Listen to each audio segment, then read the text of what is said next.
25वां अध्याय। पहली आयत। फेस्तुस उस प्रांत में पहुंचने के 3 दिन पश्चात कैसरिया से यरूशलेम को गया। फेस्तुस उस प्रांत में पहुंचने के बाद यरूशलेम को गया। सब लोग यरूशलेम ही पहुंचते हैं, कोई यरूशलेम से बाहर नहीं जाता। कोई व्यक्ति यह कहता सुनाई नहीं पड़ता कि हम यरूशलेम से बाहर जाएं। सदैव लोग यही कहते हैं कि आओ हम यरूशलेम चलें। दूसरी आयत में, तब मुख्य याजकों और यहूदियों के प्रमुख व्यक्तियों ने पौलुस पर अभियोग लगाकर उससे विनती की और ये छूट मांगी कि वह पौलुस को यरूशलेम भिजवा दे, क्योंकि वे उससे मार्ग में ही मार डालने की ताक में थे। फेलिक्स के स्थान पर अब फेस्तुस गवर्नर बन चुका था। वह यरूशलेम पहुंचता है, तुरंत महायाजक उसके पास आता है। यह महायाजक दूसरा महायाजक था, क्योंकि हनन्याह महायाजक 2 साल पहले मर चुका था। उसके स्थान पर यह नया महायाजक आया था। ये सब लोग पौलुस को मार डालने का षड्यंत्र रच रहे थे और बड़े उत्तेजित थे। उन्होंने आपस में षड्यंत्र रचा कि पौलुस को यरूशलेम लाने की कोशिश की जाए। यदि वह आ गया तो हम रास्ते में ही उसे मार देंगे। चौथी आयत में आगे, तब फेस्तुस ने उत्तर दिया, पौलुस कैसरिया की हिरासत में है और मैं स्वयं भी शीघ्र वहां जाने वाला हूं। फिर उसने कहा, तुम में से जो प्रमुख व्यक्ति हैं वे मेरे साथ चलें, और यदि इस मनुष्य ने कोई अनुचित कार्य किया है तो वहां हम उस पर अभियोग लगाएंगे। वह उनके मध्य 8 या 10 दिन रहकर कैसरिया को चला गया। दूसरे दिन उसने न्यायासन पर बैठकर आदेश दिया कि पौलुस को लाया जाए। उसके वहां पहुंचने पर यरूशलेम से आए हुए यहूदी उसके चारों ओर खड़े हो गए और उस पर ऐसे गंभीर आरोप लगाने लगे जिनका उनके पास कोई प्रमाण नहीं था। रोमी साम्राज्य की न्याय की विशेषता यह थी कि यदि किसी व्यक्ति पर कोई अभियोग लगाया जा रहा हो तो उसका प्रमाण भी होना आवश्यक था। हालांकि यहूदियों ने पौलुस पर अनेक अभियोग लगाए, वे उन्हें प्रमाणित न कर सके। 8वीं आयत में लिखा है, पर पौलुस ने अपने बचाव में कहा, मैंने न तो यहूदियों की व्यवस्था, न मंदिर और न ही कैसर के विरुद्ध कोई पाप किया है। पौलुस कहता है कि उसने न तो व्यवस्था, न मंदिर और न ही कैसर के विरुद्ध पाप किया। परंतु फेस्तुस ने यहूदियों को प्रसन्न करने की इच्छा से पौलुस को उत्तर दिया, क्या तू चाहता है कि मैं इन अभियोगों का न्याय यरूशलेम में करूं? फेस्तुस ने हाल ही में पदभार संभाला था और वह चाहता था कि लोगों का समर्थन भी उसे मिले, इसलिए वो पौलुस का न्याय यरूशलेम में करने का विषय पूछता है। अब तक पौलुस रोमी सरकार का बंदी रहते हुए थक चुका था और वह अपने रोमी नागरिक होने के अधिकार का भी लाभ उठाना चाहता था कि कहीं ऐसा न हो कि उस पर हत्यारे होने का या अपहरण करने का आरोप मढ़ दिया जाए। परंतु पौलुस ने कहा, यदि मैं अपराधी हूं और मैंने मृत्यु दंड पाने के योग्य कुछ किया हो तो मैं मरने से इनकार नहीं करता। परंतु यदि उनके द्वारा लगाए गए अभियोगों में से एक भी सच नहीं तो कोई भी मुझे इनके हाथ नहीं सौंप सकता। मैं कैसर से अपील करता हूं। कैसर की दोहाई देना उपयुक्त और न्याय के अनुसार बात थी।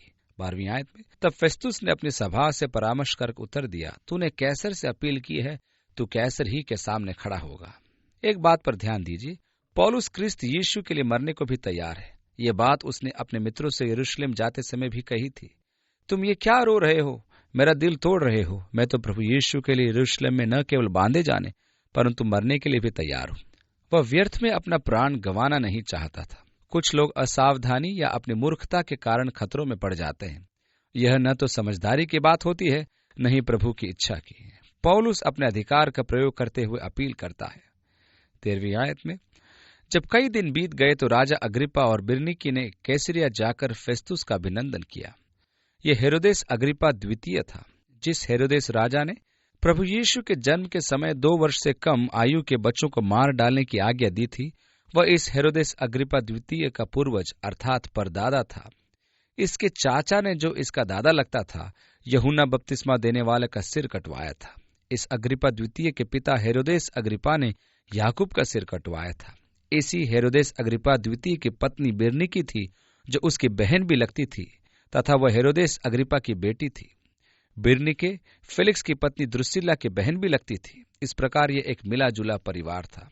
पहले तो बिरनीके ने अपने चाचा से विवाह किया था, जिससे उसने तलाक ले लिया था। उसके बाद उसने एक धनी व्यापारी से विवाह कर लिया, और जब हेरोदेस अग्रिप्पा रोम में बिरनीके से मिला तो उसने उसे अपनी ओर आकर्षित कर उस व्यापारी को त्यागने और अपनी पत्नी बनाने के लिए राजी कर लिया। इस प्रकार हेरोदेस अग्रिप्पा द्वितीय तथा बिरनीके के बीच बड़ी नीरस सी स्थिति थी। चूंकि फेस्तुस ने गवर्नर के रूप में नया पदभार संभाला था और हेरोदेस अग्रिप्पा द्वितीय पहले ही से पूरे प्रांत का राजा था, इसलिए वह उसे शुभकामना देने आया था।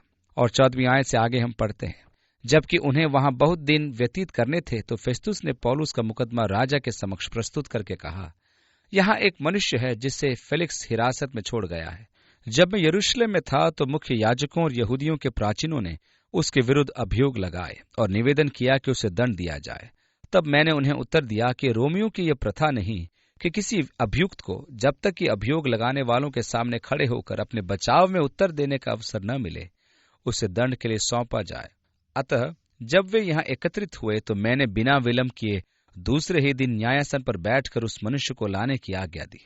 जब अभियोग लगाने वाले खड़े हुए तो उन्होंने उस पर कोई ऐसे अपराध का अभियोग नहीं लगाया जैसा मेरा अनुमान था, परंतु उनका मतभेद उसके साथ केवल अपने धर्म की कुछ बातों और यीशु नामक एक मनुष्य के विषय में था जो मर गया था, पर पौलुस उसके जीवित होने का दावा करता था। सो वे यीशु के पुनरुत्थान पर पौलुस के विश्वास के संबंध में चर्चा कर रहे थे। 20वीं आयत से आगे, मेरी समझ में नहीं आया कि इन बातों की छानबीन कैसे की जाए, अतः मैंने उससे पूछा कि क्या तू यरूशलेम जाने को तैयार है कि वहां इन बातों के विषय में तेरा न्याय हो। परंतु जब पौलुस ने अपील की कि महाराजाधिराजा द्वारा ही मेरा निर्णय किया जाए और तब तक मैं यहीं हिरासत में रहूं, तो मैंने आज्ञा दी कि जब तक मैं उसे कैसर के पास न भेज दूं, यहीं वह हिरासत में रहे। तब अग्रिप्पा ने फेस्तुस से कहा, मैं स्वयं भी इस मनुष्य की सुनना चाहता हूं। उसने कहा, तू कल सुन लेगा। सच तो यह है कि फेस्तुस को पौलुस का न्याय करने का वैधिक अधिकार नहीं था, इसलिए जो कुछ वह पौलुस के साथ करने जा रहा था वह न्याय संगत नहीं था। और चूंकि पौलुस ने कहा था कि उसका न्याय कैसर के सन्मुख किया जाए, तो न्यायिक कार्रवाई वहीं की जाने वाली थी। फेस्तुस ने जब अग्रिप्पा से कहा कि वह कल पौलुस की बात सुन सकेगा, तो यह अग्रिप्पा व उसकी पत्नी बिरनीके के लिए मात्र एक मनोरंजन की बात थी। उन्होंने कहा होगा, ऐसे पागल की बात सुनने में बड़ा मजा आएगा। हेरोदेस अग्रिप्पा को यहूदी शास्त्रों का ज्ञान था। वो पवित्र शास्त्रों का विद्यार्थी रहा था। उसने यहूदियों के रीति रिवाजों का बारीकी से अध्ययन भी किया था। इसी कारण बेशक वो पौलुस की बातें सुनने को तैयार था कि पौलुस यीशु के विषय में क्या गूढ़ बातें बताता है। हम अगली बार जब पौलुस की अग्रिप्पा के सामने दलीलों का अध्ययन करेंगे, तब उन बातों को देखेंगे जो पौलुस ने कही थी।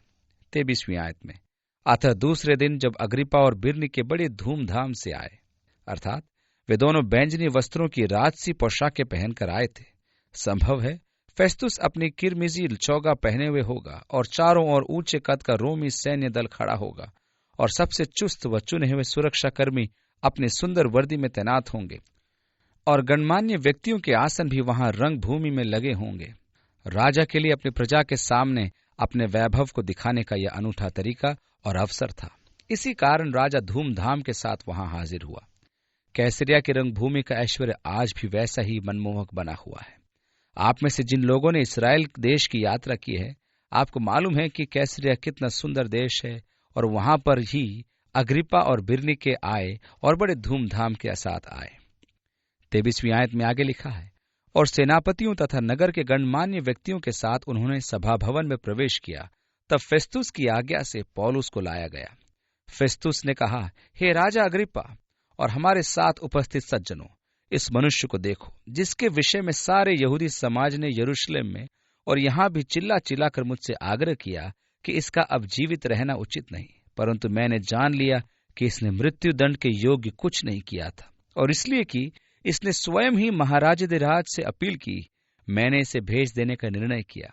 फिर भी मेरे पास इसके विषय में अपने महाराजा को लिखने के लिए कोई निश्चित बात नहीं है, इसलिए मैं उसे तुम सबके सामने, विशेषकर हे राजा अग्रिप्पा, तेरे सामने लाया हूं, जिससे कि जांच समाप्त होने पर मुझे कुछ लिखने को मिल जाए, क्योंकि मुझे ये निरर्थक जान पड़ता है कि किसी बंदी को उसका अभियोग पत्र तैयार किए बिना भेज दूं। जब पौलुस ने अपना मुकदमा कैसर की अदालत में किए जाने की अपील की, तो फेस्तुस बड़ी मुसीबत में पड़ गया था। क्योंकि पौलुस रोमी नागरिक था, इसलिए उनका यह हक भी था कि वह सही न्याय के लिए कैसर की दुहाई दे। फेस्तुस के लिए अब आवश्यक हो गया था कि वह पौलुस को कैसर के पास भेजे। पौलुस सरकारी बंदी था, और यदि वह उचित अभियोगों के साथ कैसर के पास नहीं भेजा गया, और यदि कैसर की जांच पड़ताल में अभियोग गलत साबित हुआ, तो फेस्तुस दोषी ठहर सकता था कि उसने उचित जांच पड़ताल नहीं की, और एक रोमी नागरिक के साथ तो और भी अधिक न्याय होना आवश्यक था। अतः पौलुस की इस मांग से कि उसका न्याय कैसर के सामने किया जाए, फेस्तुस समस्या में पड़ गया था कि कहीं पौलुस पर लगाए गए उसके अभियोग गलत साबित न हो जाए। इस तरह फेस्तुस शायद खुश था कि अग्रिप्पा पौलुस की बातें सुन पाए और वो पौलुस के विरुद्ध न्याय संगत आरोप तय कर सके। वह बिना उचित आरोपों के पौलुस को कैसर के सामने नहीं भेज सकता था। उसे आशा थी कि उसे पौलुस के विरुद्ध अभियोग पत्र तैयार करने के लिए ठोस प्रमाण मिल जाएंगे। इसी कारण से उसने अग्रिपा से कहा था, हे राजा, पौलुस को मैं तेरे सामने इसलिए लाया हूं कि जांच समाप्त होने पर मुझे कुछ लिखने को मिल जाए, क्योंकि मुझे ये निरर्थक जान पड़ता है कि किसी बंदी को उसका अभियोग पत्र तैयार किए बिना भेज दूं। जब हम अगले अध्याय में अध्ययन करेंगे तो हमें पता चलेगा कि जैसा फेस्तुस सोच रहा था कि इस जांच पड़ताल से उसे कुछ अभियोग पत्र तैयार करने में मदद मिलेगी, वैसा नहीं हुआ। अग्रिपा ने फेस्तुस को बताया कि अब वह समस्या में पड़ गया है, अब जैसा भी है वैसा ही रहने दे। लेकिन इस जांच प्रक्रिया की विशेष बात यह रही कि फेस्तुस को पौलुस के विरुद्ध आरोप तय करने में कोई भी सहायता नहीं मिली। जब पौलुस फेलिक्स को धार्मिकता, संयम और आने वाले न्याय के बारे में बता रहा था, तब वह भयभीत हो गया था। उसने कहा था, आपको याद होगा 24वें अध्याय में, इस समय तो तू जा, समय मिलने पर मैं तुझे फिर बुलाऊंगा। अपने पापों के प्रति दुख प्रकट करना ही काफी नहीं होता है, और न ही यह काफी होता है कि आप पवित्र आत्मा द्वारा पापों से कायल किए जाने का अनुभव करें और आने वाले न्याय के विषय सोचकर भयभीत हो जाएं। ये काफी नहीं, पर इससे आगे बढ़कर प्रभु को अपना जीवन सौंपना और उसके द्वारा अपने पापों की क्षमा और शुद्धता पाना अति आवश्यक होता है, क्योंकि उसके बाद में धर्मियों और अधर्मियों का पुनरुत्थान भी होगा। तब क्या होगा? जब किसी का नाम जीवन की पुस्तक में लिखा हुआ न मिला, वह आग की झील में फेंक दिया गया। यह दूसरी मृत्यु है। मत सोचिए कि यह अंधविश्वास है या मन की गढ़ी हुई कल्पना मात्र है। यह परमेश्वर के स्पष्ट, सामर्थ्य और पवित्र वचन है। यदि आप इन वचनों पर ध्यान देंगे तो धन्य है और वे समझदार गिने जाएंगे।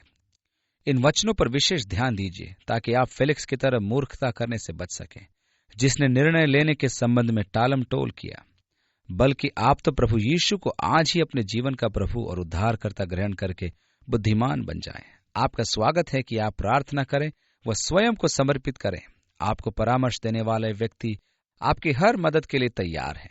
मैं आपको प्रोत्साहित करना चाहता हूं कि आप इसी समय निर्णय लें और प्रार्थना के लिए जाएं। कौन जानता है कि आपका अंतिम अवसर हो, जैसा कि आमोस ने कहा, अपने परमेश्वर के सामने आने के लिए तैयार हो जा। तैयारी के साथ प्रार्थना करने जाएं।